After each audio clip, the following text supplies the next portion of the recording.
नमस्कार, मैं डॉक्टर विनोद गोरे, cancer surgeon, Sahyadri hospital Pune. आज हम थायराइड कैंसर के बारे में एक बहुत इम्पोर्टेंट टॉपिक पे डिस्कशन करेंगे। थायराइड कैंसर को बॉडी का सबसे अच्छा कैंसर क्यों कहा जाता है? आप बोलेंगे कि कैंसर भी कोई अच्छा होता है, लेकिन थायराइड का कैंसर सही में अच्छा कैंसर है। समझ लीजिए, आपको भगवान ने कहा कि आपको एक कैंसर मुझे देना ही है, तो आप कौन सा कैंसर मांगेंगे? तो आपको थायराइड कैंसर मांगना चाहिए। क्यों? हम यही चर्चा आज के इस वीडियो में करेंगे।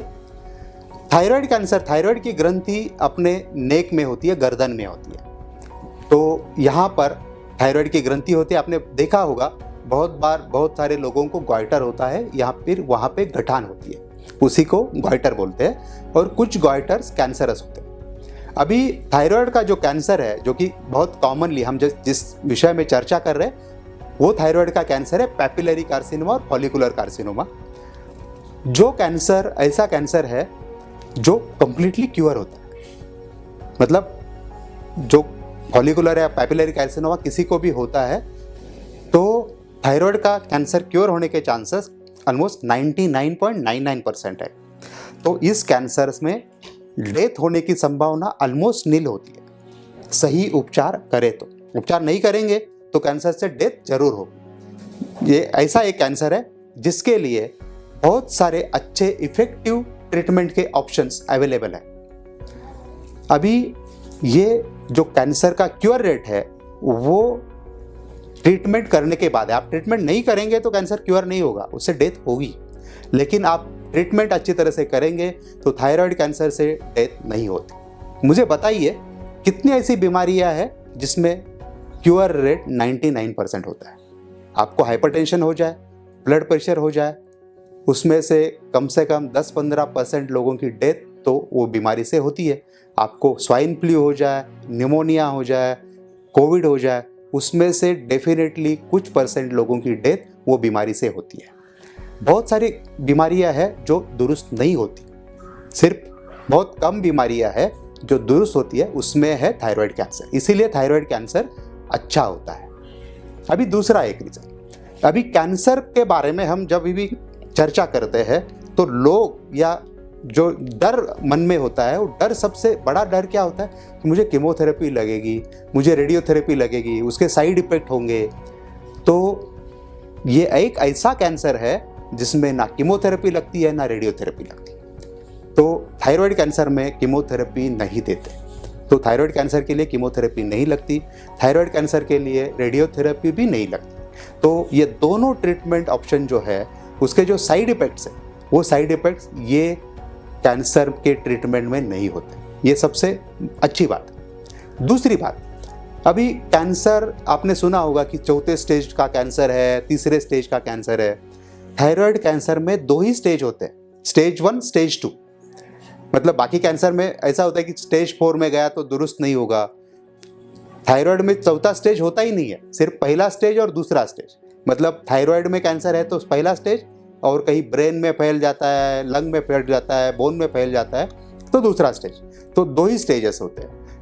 ये 2 ही स्टेजेस इसीलिए होते हैं क्योंकि उसका क्योर रेट बहुत, इवन दूसरे स्टेज में ब्रेन में फैलता है तो भी डेथ नहीं होती, इसीलिए उसमें 4 स्टेजेस नहीं है। तीसरी बात, अभी अपने जो ट्रीटमेंट मोडालिटीज़ है हर कैंसर के लिए अलग होती है। अभी थायराइड कैंसर के लिए एक बहुत अच्छी ट्रीटमेंट मोडालिटी अवेलेबल है जिसको हम रेडियोआयोडीन बोलते हैं। रेडियोआयोडीन क्या है? एक टारगेटेड थेरेपी। टारगेटेड थेरेपी मतलब कैंसर की सेल बॉडी में जहाँ जहाँ है वहाँ जाके ढूंढ के वो सेल को मार देगी। तो उसके पीछे का बेसिस ऐसा है कि हम जब थायराइड कैंसर होता है तो थायराइड की ग्रंथि को बॉडी से पूरी तरह से निकाल देते हैं। मतलब थायराइड का कोई भी सेल अपने गर्दन में नहीं रखते, ऑपरेशन से निकाल देते। अभी ये निकालने के बाद कुछ दिनों के लिए हम पेशेंट को नमक मतलब आयोडीन खाने से मना कर देते।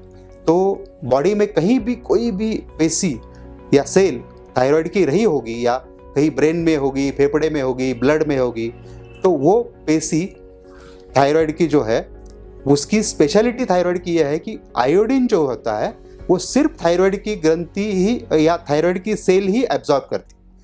तो कुछ दिनों के बाद, मतलब 1 महीने के बाद, हम रेडियोआयोडीन थेरेपी देते हैं। तो रेडियोआयोडीन क्या होता है? वो एक आयोडीन मॉलिक्यूल है और उसको एक रेडिएशन का मॉलिक्यूल जोड़ा गया है। मतलब वो आयोडीन कैरियर है और उसमें एक मिसाइल रखा हुआ है। अभी क्या होगा, पेशेंट को जब वो आयोडीन पिलाएंगे, रेडियोआयोडीन पिलाएंगे, तो बॉडी में जितनी भी सेल होगी थायराइड की, बची हुई थायराइड की ग्लैंड निकालने के बाद, वो सारी सेल वो आयोडीन को एब्जॉर्ब करेगी। अभी ये आयोडीन में मिसाइल है, रेडिएशन है, तो वो जैसे ही आयोडीन अंदर जाता है सेल के, वो सेल को वो मिसाइल मार देता है।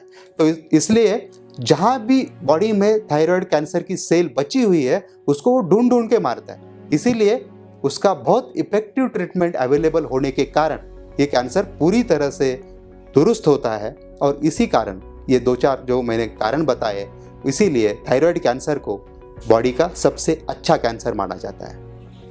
अभी आपके मन में सवाल हुआ होगा कि थायराइड के कुछ कैंसर है जिसमें डेथ होती है, उसको एनाप्लास्टिक कार्सिनोमा बोलते हैं, क्योंकि थायराइड के आजू बाजू में जो दूसरे कनेक्टिव टिश्यू के सेल होते हैं, उसमें से वो कैंसर तैयार होता है। वो एक्चुअली थायराइड का कैंसर नहीं होता, वो कनेक्टिव टिश्यू का रहता है, उसको एनाप्लास्टिक कार्सिनोमा बोलते हैं। उसमें डेथ रेट सबसे ज़्यादा है। वो मतलब थायराइड के उसी जगह में एक कैंसर ऐसा है जो पूरा क्योर होता है, और दूसरा एनाप्लास्टिक कार्सिनोमा ये ऐसा कैंसर है जिसके लिए कोई क्योर रेट नहीं है, उसमें कोई स्टेज नहीं रहता है, जब भी डायग्नोज होता है डायरेक्ट स्टेज 4।